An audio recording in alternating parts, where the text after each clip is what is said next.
As I mentioned earlier, the Archangel Chamuel, the Archaea Charity, serve on the third ray. This is God's love, his creativity and beauty.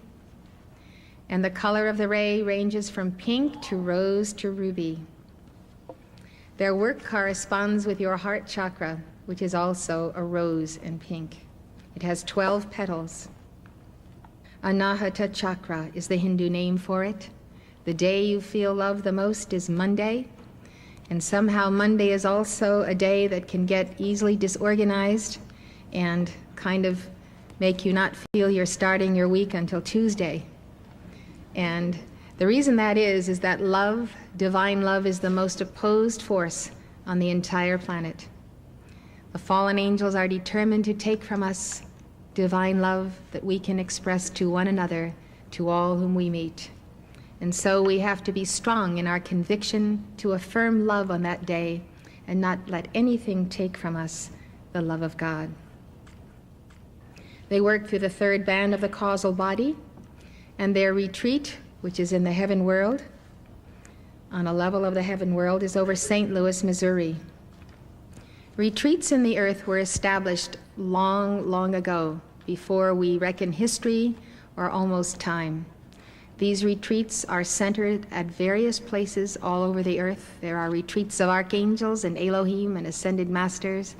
There are universities of the spirit. There are cities of light, golden age cities of light, where we have passed wonderful experiences at the conclusion of one life and before we have entered the next life. So these retreats are where we go in what is called the etheric octave between embodiments so that we can prepare for the next. The word Chamuel, which is spelled Chamuel, means he who sees God. And when we have love in our hearts, we do see God. Druid mythology names the angel Chamuel as the god of war.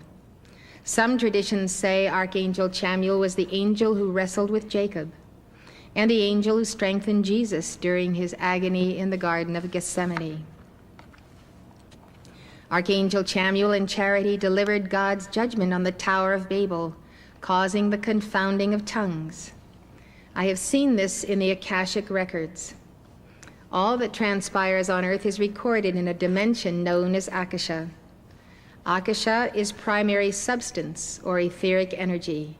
It can absorb and record all the oppressions of life.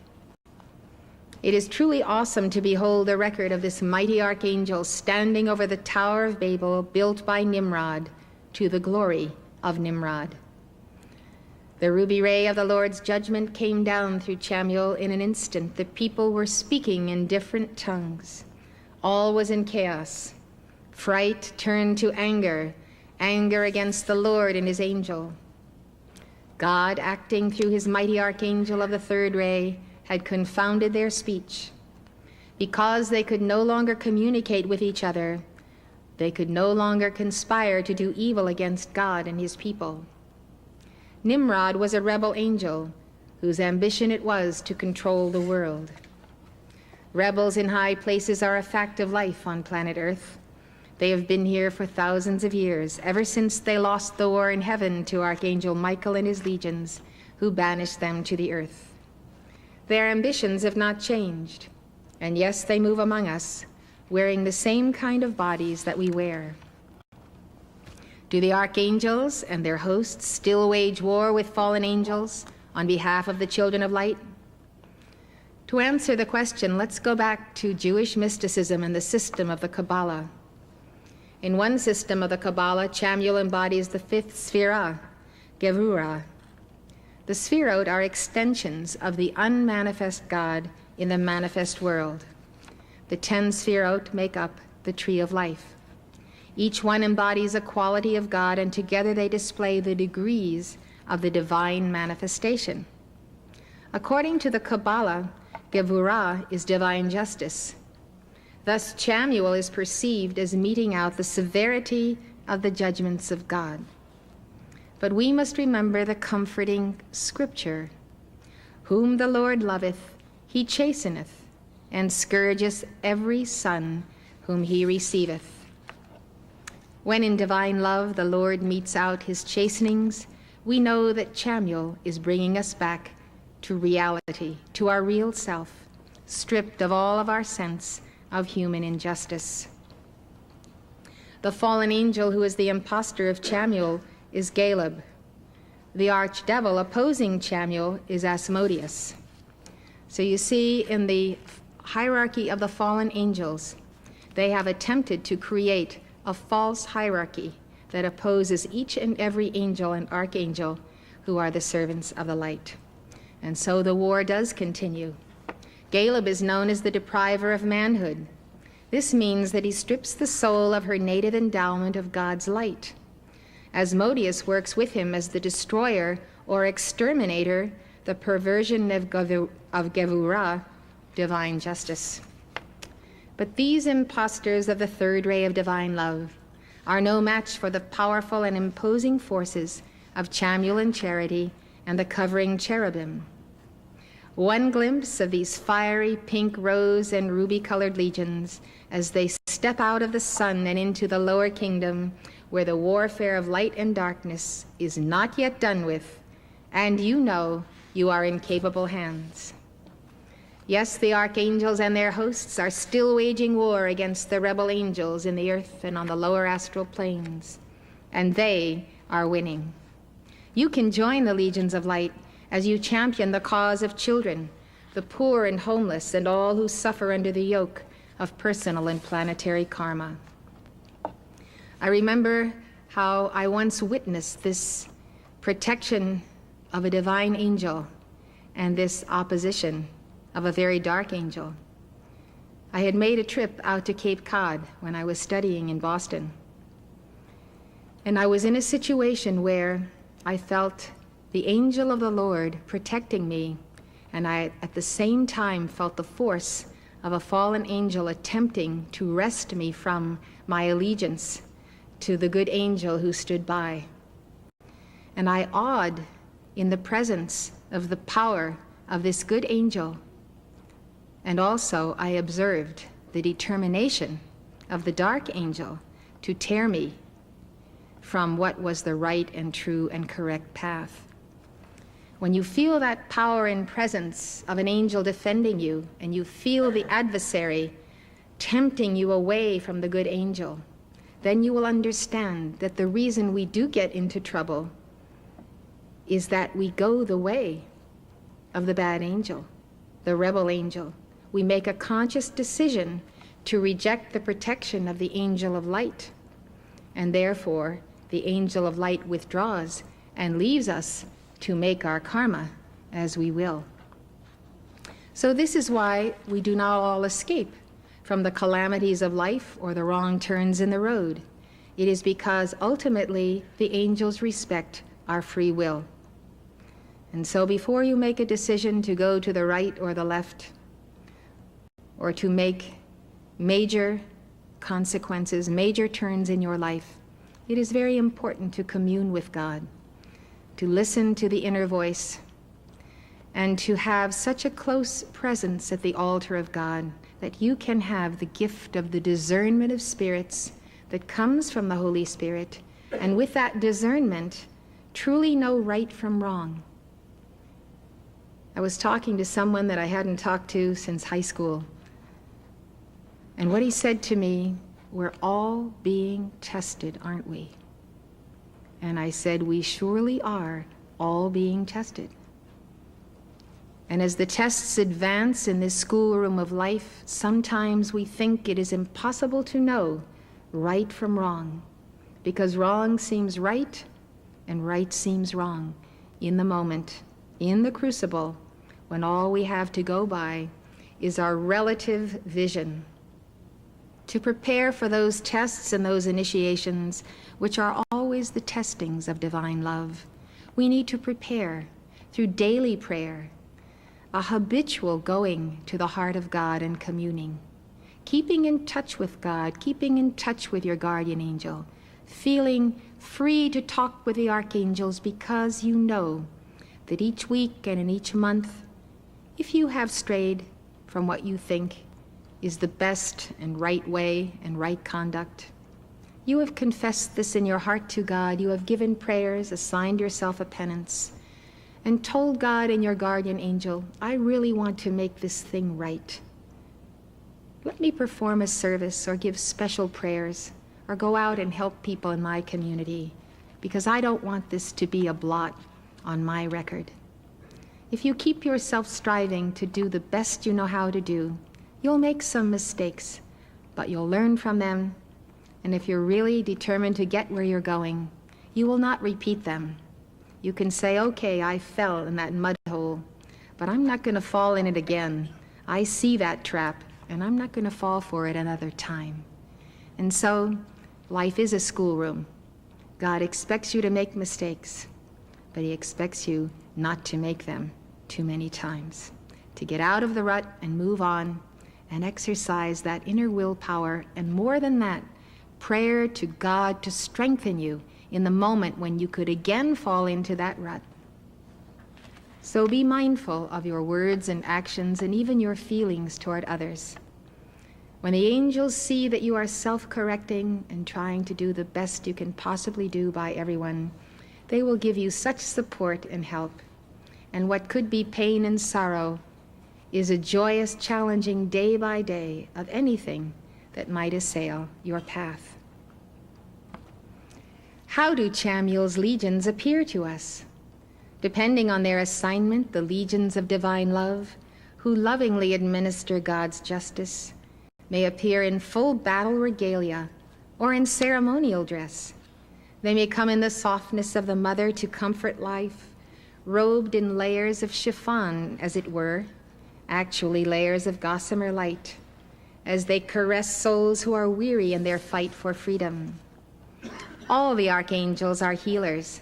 They come as master surgeon to repair bodies and mend the rents in the garments of the soul. There is no field of learning in which they do not excel. With Elohim, who are the co-creators of life and form, they also have power to create and uncreate life. In sum, archangels are extraordinary beings, nothing less than the extensions of God himself, personified in form as God's grace and majesty and power incarnate. Archangel Chamuel and Charity welcome us to study in their retreat in the heaven world over St. Louis. Our souls can travel there during sleep. Just before you retire at night, call to Archangel Michael and his legions of angels to escort you to the realms of light to attend classes in the universities of the Spirit. The retreats of the archangels are now open to souls of merit. They have not been open for centuries. These retreats are well above the pollutions of earth, on a level of the heaven world called the etheric plane. Although you may not remember what you have studied in one of the archangels' retreats, your soul knows, and little by little the information trickles down to your mental awareness. In their retreat, Archangel Chamuel and Charity teach you to develop the qualities of mercy and compassion, loving care and concern for others.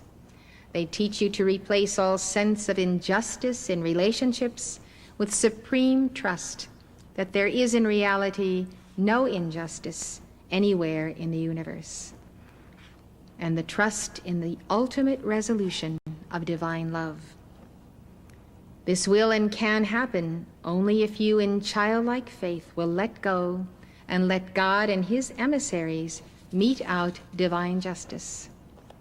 Archangel Chamuel and Charity teach you how to intensify the flame of love in your heart and to prepare for the descent of the Holy Spirit into your temple. They promise to heal the many layers of the human aura of anyone who offers devotion and service to them. They say, each time you offer to God decrees to the violet flame and songs of praise and prayers of heartfelt sincerity, the angels may in turn take from your aura and your body some of the burdens that you carry. If you invite us, we will come home with you. We will help you with difficult situations you may be dealing with among the members of your family. We will help you in problem situations with your neighbors, your relatives, and in the workplace. We will address whatever is most burdensome to your heart, We will even help you to find a job or a parking place.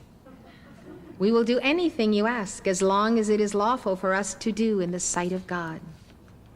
Notice that Chamuel and Charity prefaced their promise with a condition. If you invite us. They said, if you invite us, we will come home with you. Archangel Chamuel teaches that the angels are polite and reverent. He says we respect God's laws of freedom that guarantees you free will in all matters. Thus, when you call not, when you invoke not, the angels enter not, even in time of calamity or cataclysm or personal crisis. God has set his law in motion, and you who abide in this which has been called the footstool kingdom must understand that earth is the footstool of God and of heaven. On earth, you are in control. But if you will it so, if you are willing to set your human will aside, then God in you can be in control. God in you can be in control. But then you must pray as the Savior did in purest love. Not my will, but thine be done. And when you do, beloved, the will of God takes command of your life, and angels unseen implement that will, step by step as you cooperate with it day by day. This statement notwithstanding, many of you here have experienced the intercession of angels in your life. This has come to you because, A, you have had an ongoing relationship with God and his angels in this and past lives, even though outwardly you may not be aware of it. There's more to you than just your outer mind. Or B, from the level of the subconscious mind, your very soul is crying out to God, imploring his assistance. Moreover, the prayer of the heart that may not even be articulated in words or consciously formulated reaches the throne of grace and receives an immediate response directly from the heart of God. Even the prayer of desire, the all-consuming desire to liberate loved ones from the bondage of pain and suffering, is answered by God's angelic ministrants. In other words, they will answer from every level of your being, whatever that level is, conscious or unconscious, where you are reaching out to God for help. You may not be conscious that your soul is and has been for a long time engaged in interior prayer. Rest assured that God always answers the prayer of the heart. In addition, he answers by way of sending his ministering angels to be your guides, guardians, and friends. Because he knows you need this very personal support to get through life, God created angels to be extensions of himself in this imperfect world we live in. A very sure way to meet your guardian angel is to call to God to send his violet flame. When your aura is filled with violet light, not one but many guardian angels will come to you.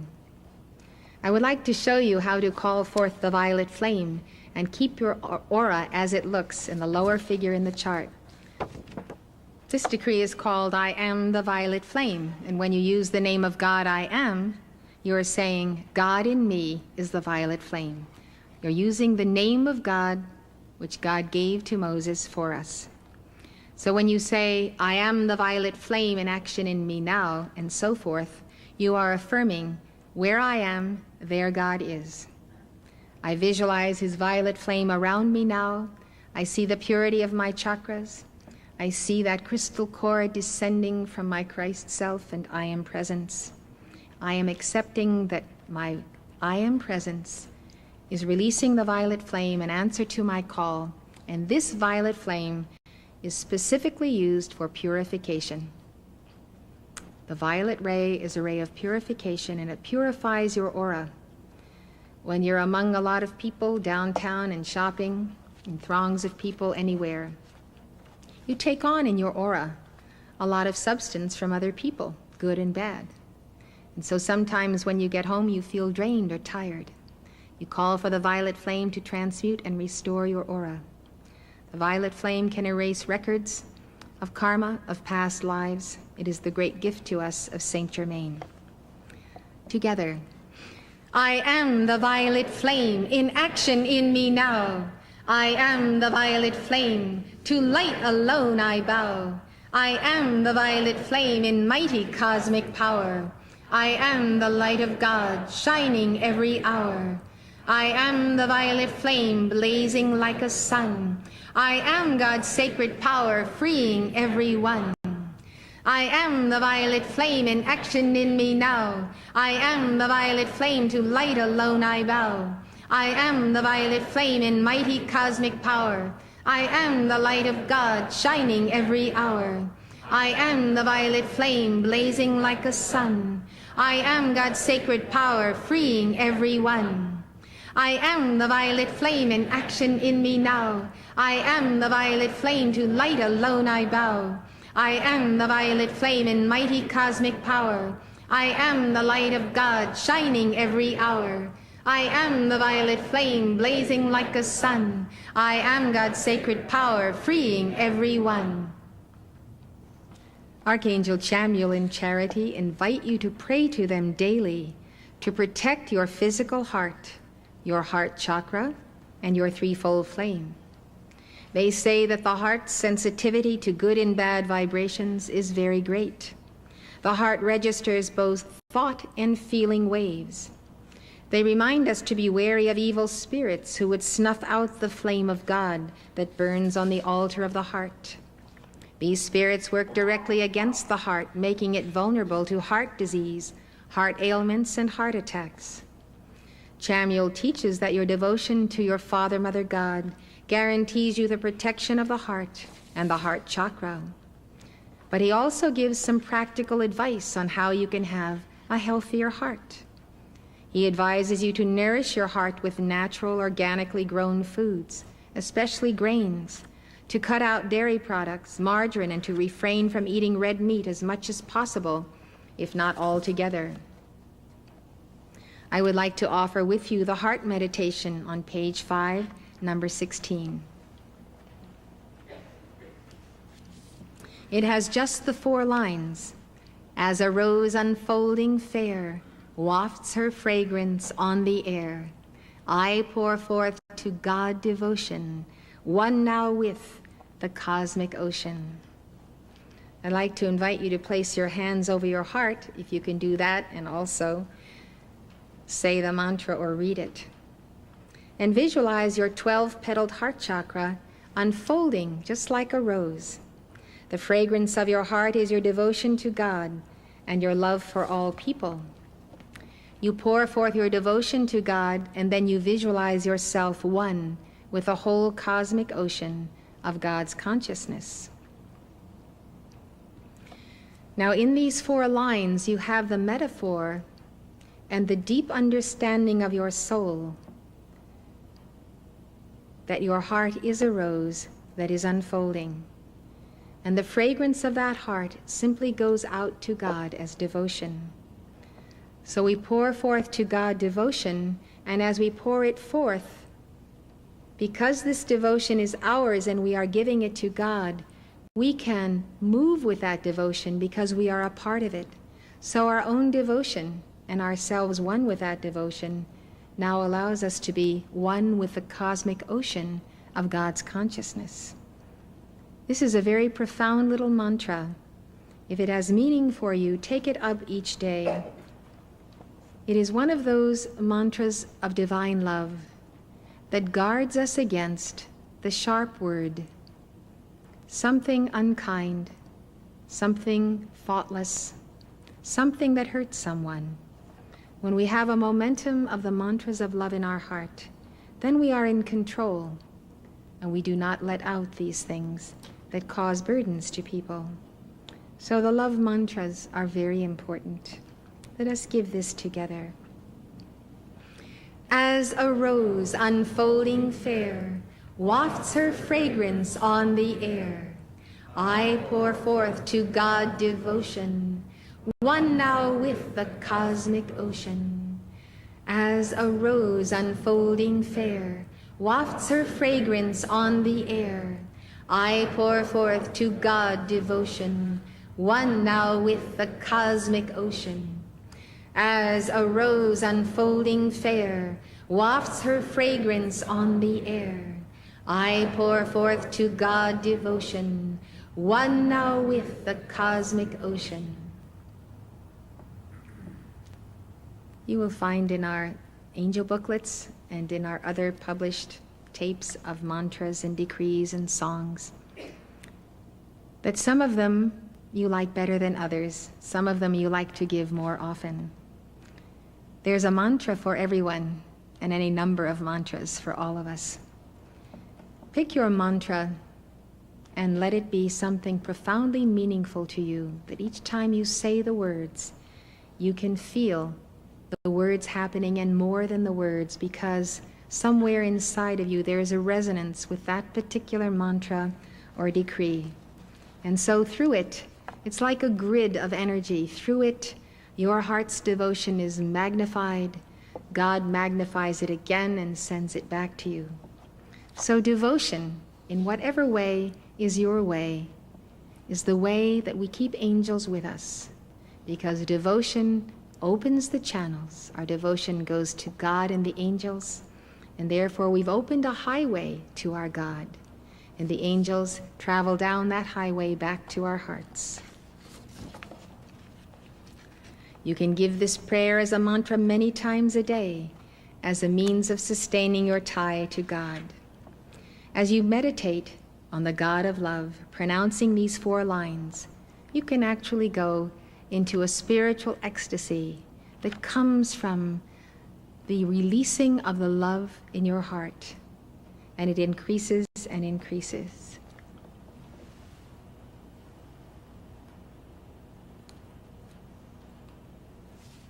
I would like to recommend this book to you that is called Heart.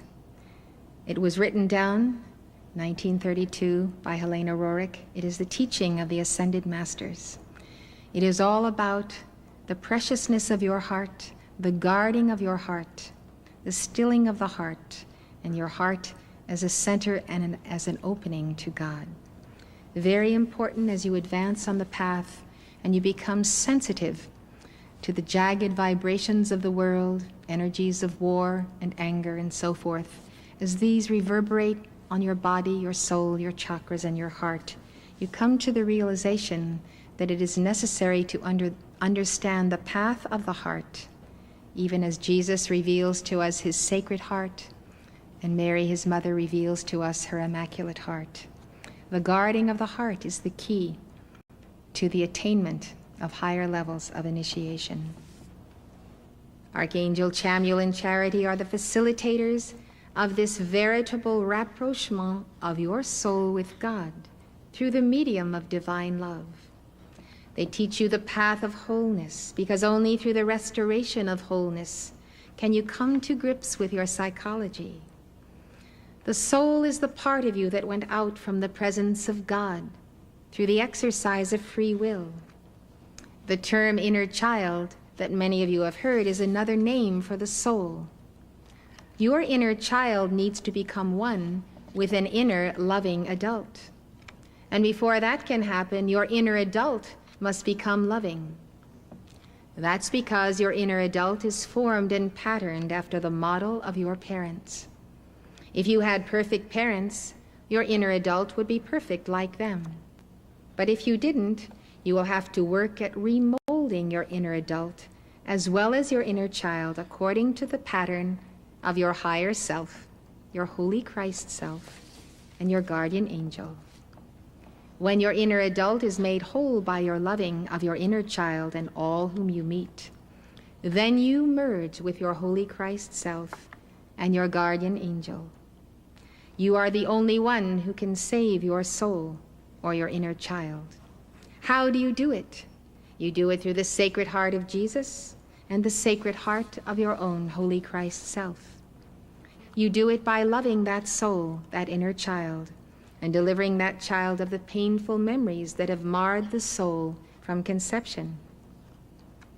I recommend these books for this important step in your soul growth. This is Your Inner Child of the Past by Hugh Missildine. Healing Your Aloneness by Erica Chopich and Margaret Paul. And then the latest book by Margaret Paul, which just came out, is inner bonding. It's written for those who have read Healing Your Aloneness and would like a step-by-step program of how to go through the process of inner bonding. Then there is the Inner Child Workbook by Catherine Taylor and Healing the Child Within by Charles Whitfield. You're watching Elizabeth Clare Prophet, world-renowned author and founder of Summit University. Summit University is located at the beautiful Royal Teton Ranch in Park County, Montana, just north of Yellowstone National Park. If you'd like more information, call 1-800-245-5445. That's 1-800-245-5445.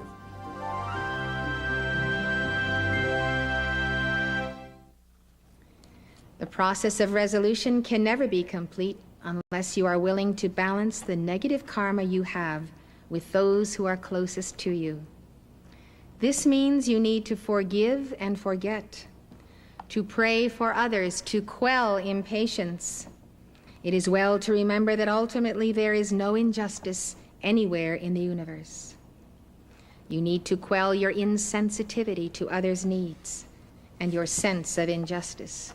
We need to face the fact that we have all made mistakes in the past that require us to serve to set life free. And that means anyone who may come into your life. Admitting your responsibility to right all past wrongs is the first step toward wholeness on the path of divine love. You need to get into the mode of helping others, of going the extra mile, and forgiving 70 times 7. Archangel Chamuel and Charity are pledged to reunite you with your twin flame if you obey the law of divine love and you are willing to balance your karma, even through great sacrifice and hard work. Twin flames are divine complements. God created you with another half.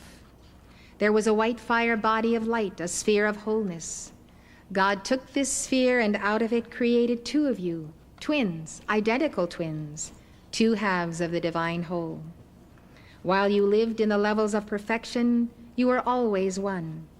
When you left the presence of God, sometime, somewhere along the way, you started making karma with other people, started getting into other relationships, started quarreling with your twin flame, and became separated for long centuries. You grew farther and farther apart. Sometimes now you don't encounter your twin flame for many lifetimes. You feel alone without your other half, and the sense of aloneness can be all-consuming. The book Healing Your Aloneness teaches you how to go about restoring your inner wholeness through communication with your inner child and inner adult. Wholeness is a state of being one with God and in harmony with the various compartments of your own self. By engaging in the process of working on yourself daily, you free up your creative energies so that you can attract your twin flame. Unless you establish a direction of wholeness in your life and make inner and outer wholeness a daily priority, you run the risk of your twin flame not recognizing you, or you not recognizing your twin flame.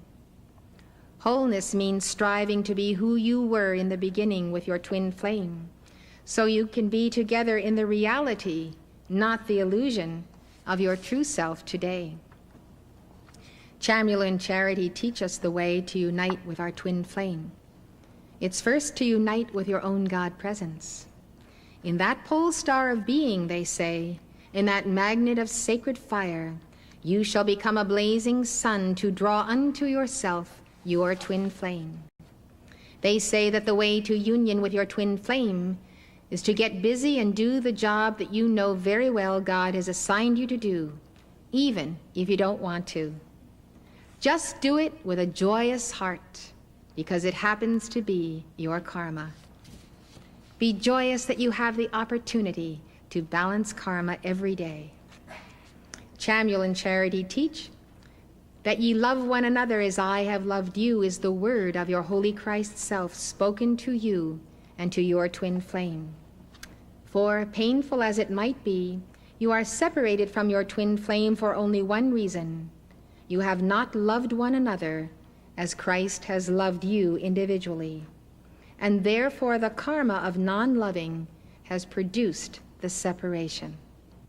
Think about that. Let perfect love cast out your fear of being alone, separated from God and your twin flame. Invoke the violet flame with the promise, O God, never again may I injure my twin flame or any part of life.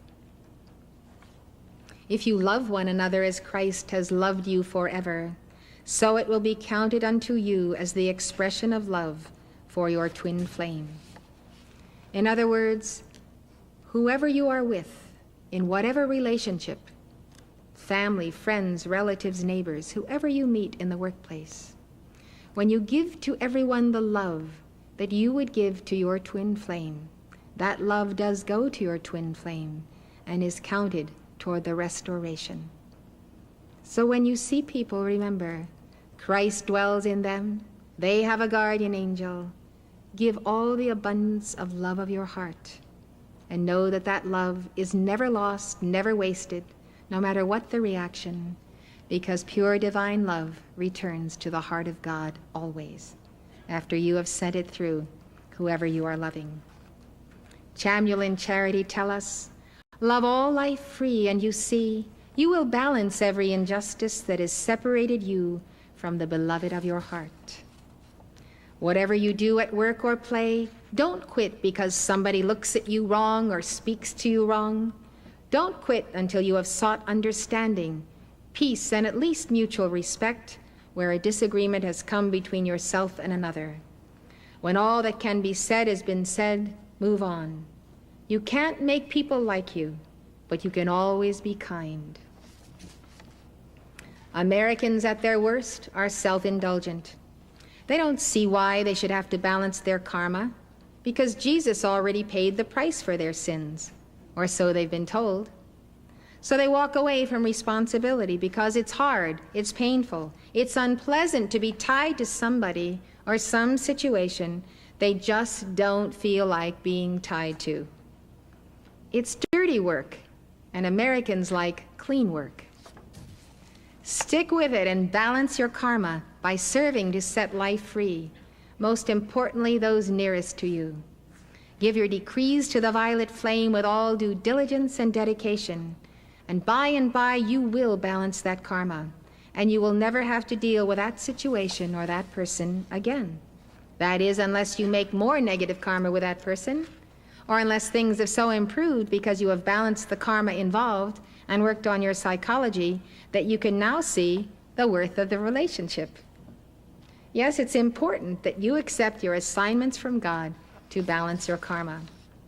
It's also important that you don't develop a false sense of responsibility and stay too long in a situation when you have A, balanced your karma, and B, transcended the association. So these are some tips on how you can balance the karma that separates you from your twin flame.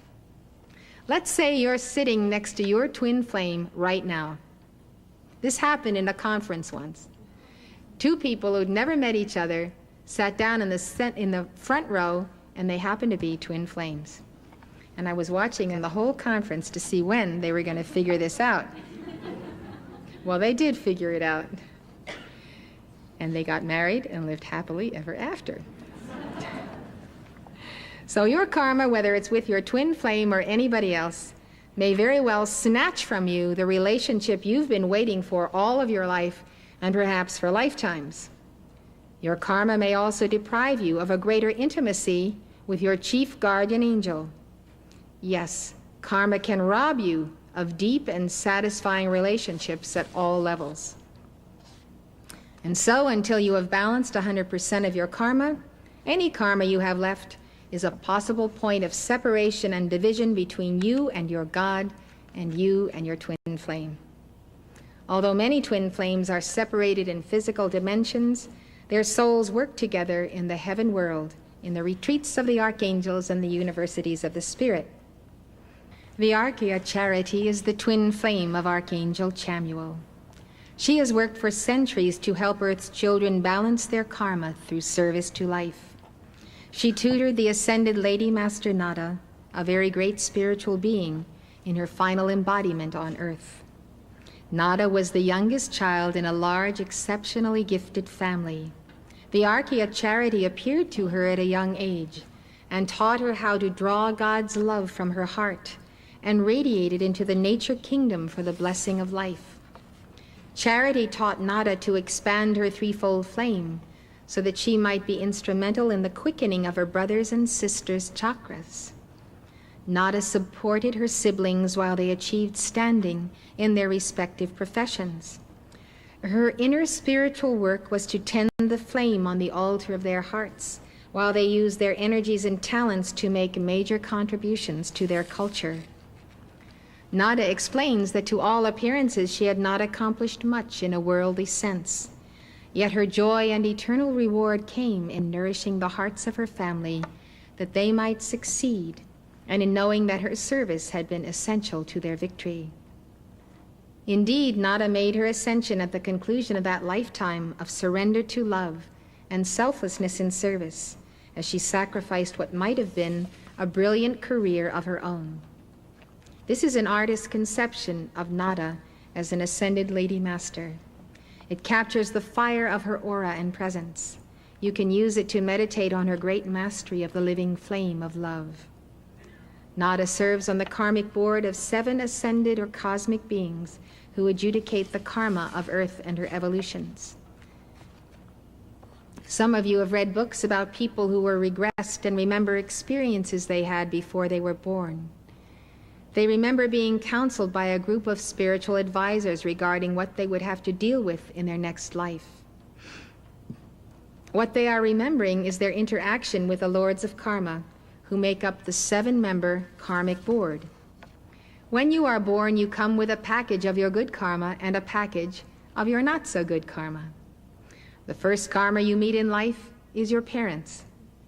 And usually your heaviest karma is with your parents, or it may be with your brothers and sisters, extended relations, your marriage partners or partner, your children, your employers or employees, or all of the above.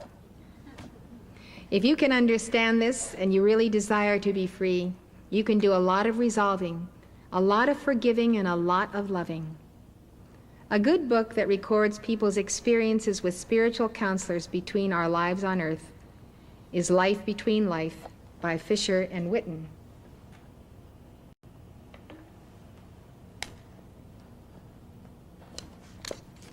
This is a very remarkable book.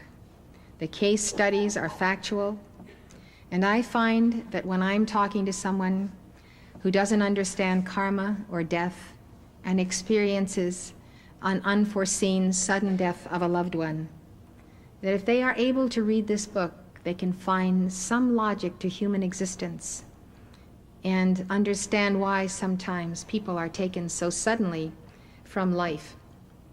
So if you read this and have a copy of it and several copies, you have it there, and you can send more than a card of condolences. You can send something that people can lock into that will give them hope and vision and comfort.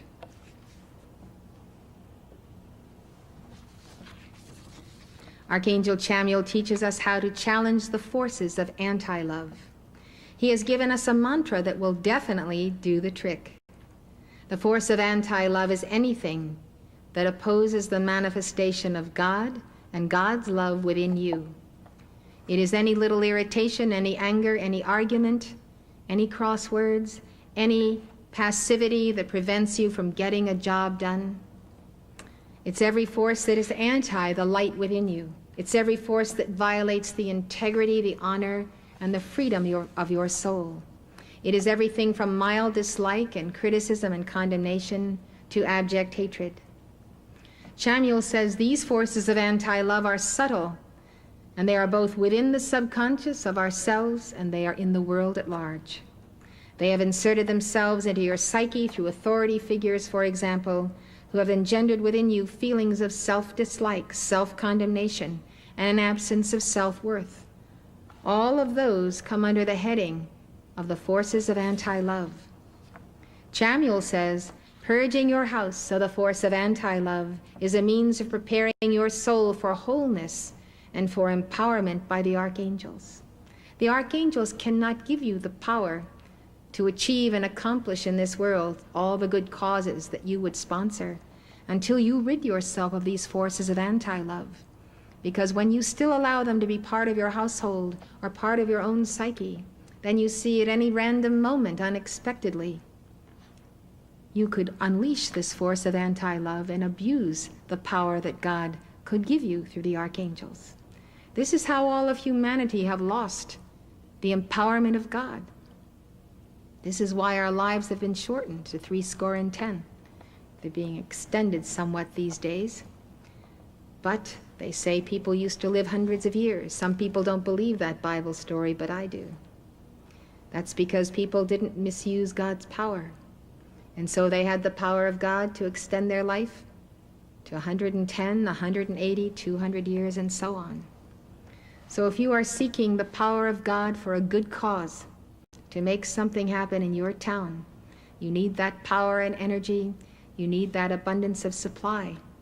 You have to tackle the forces that would divide you and therefore cause you to lose God's energy. God is very conservative with his energy. He places it as an investment in people who do not allow themselves to become discordant and angry or even mean toward anyone. So Chamuel says, be prepared to deal with the forces of anti-love. They will not leave you voluntarily. Know when they have their hooks into you. Therefore you need to give with me the fiat, he says, that will banish them forever. And this is the fiat that Archangel Chamuel gave this past October in New York City when I was there and delivered the dictation. He says, each time you give this fiat, you must call to me to give it with you.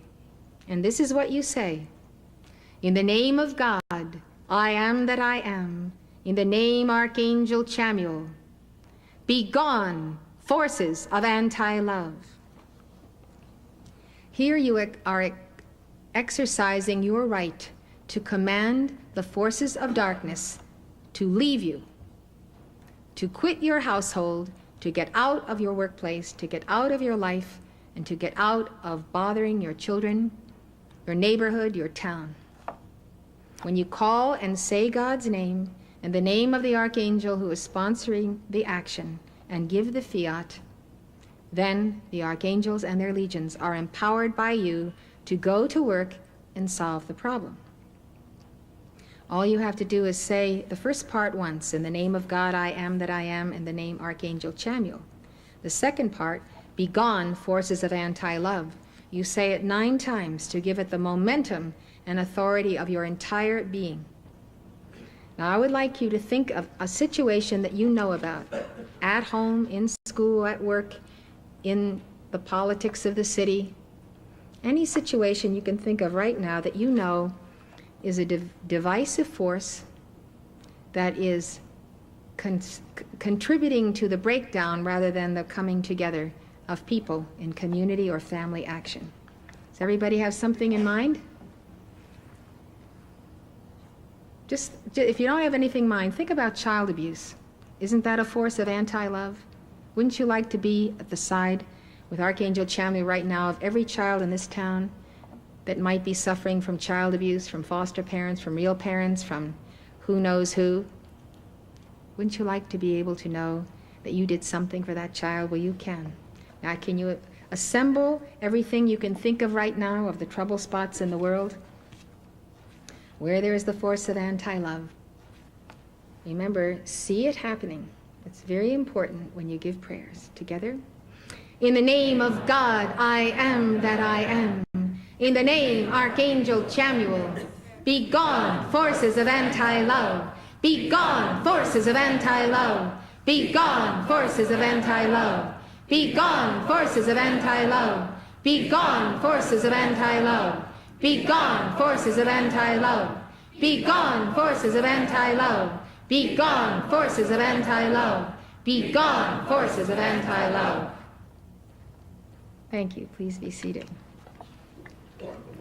Archangel Chamuel is emphatic. He says the 7 archangels and their hosts have the solutions to even the most serious problems of our cities and nation. such as organized crime, drugs, illiteracy, gangs, the national debt, and AIDS. They are on top of the elements of your psychology, and they can show you how to get on top of them yourself. He promises, Scout's honor, that if you keep the vigil with the archangels, the solutions to all your problems will be found. Chamuel says, why not commit a minimum of 15 minutes a day without fail to giving one or more of your favorite prayers from the angel booklet, just to maintain your ties to us, so that waking or sleeping you will receive the light we pass through your chakras that brings resolution day by day.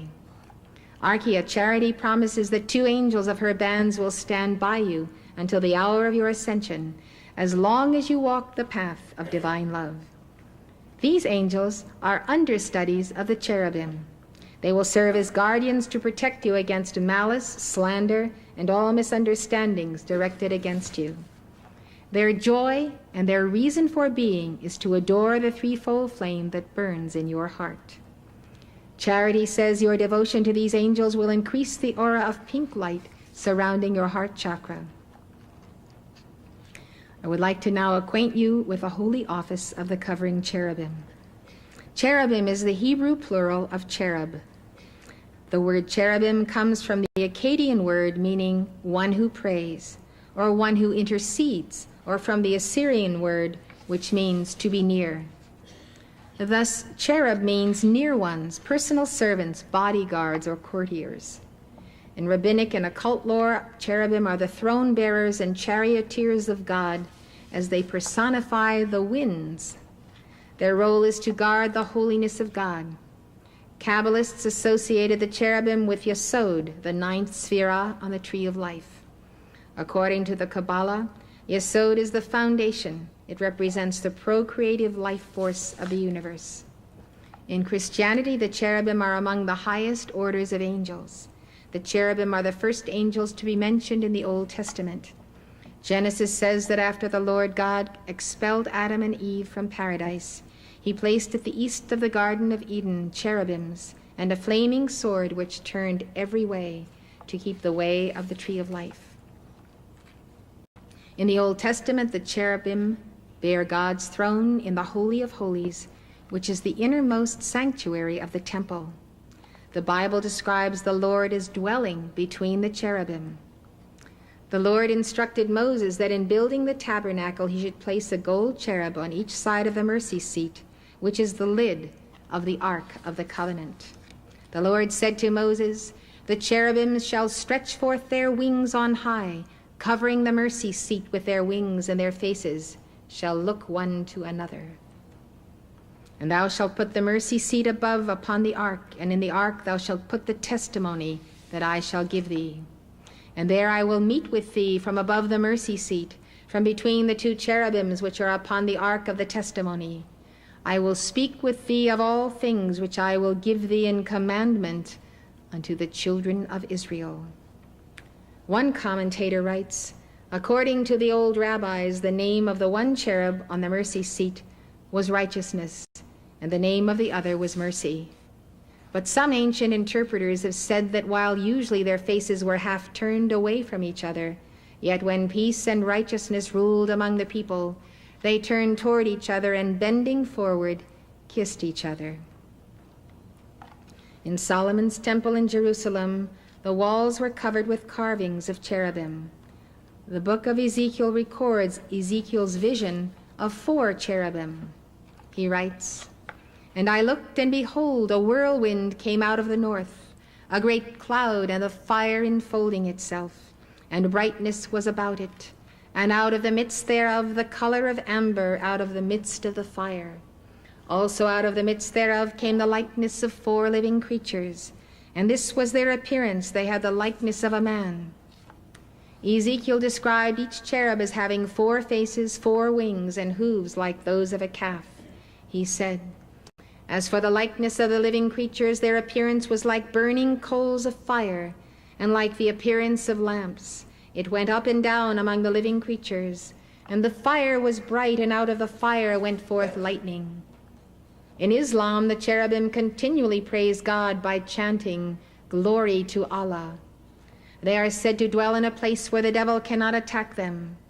Up until the 11th century, cherubim were depicted with mature faces, framed by 2 to 6 large wings. This image was meant to convey the pure spirit, intelligence, and swiftness of the cherubim. In later religious art, the cherubim were standardly depicted with plump infant heads and curly hair, framed by a cluster of small wings. Thus was lost the original understanding of cherubim as the powerful fiery guardians of the covenants of God made with his people through Moses.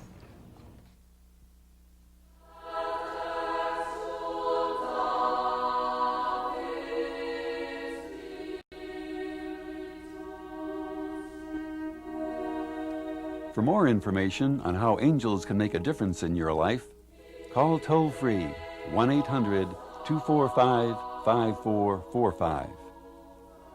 The preceding program was presented by Summit University, Box 5000, Livingston, Montana, 59047 5000. If you'd like to know more, call this number or write this address.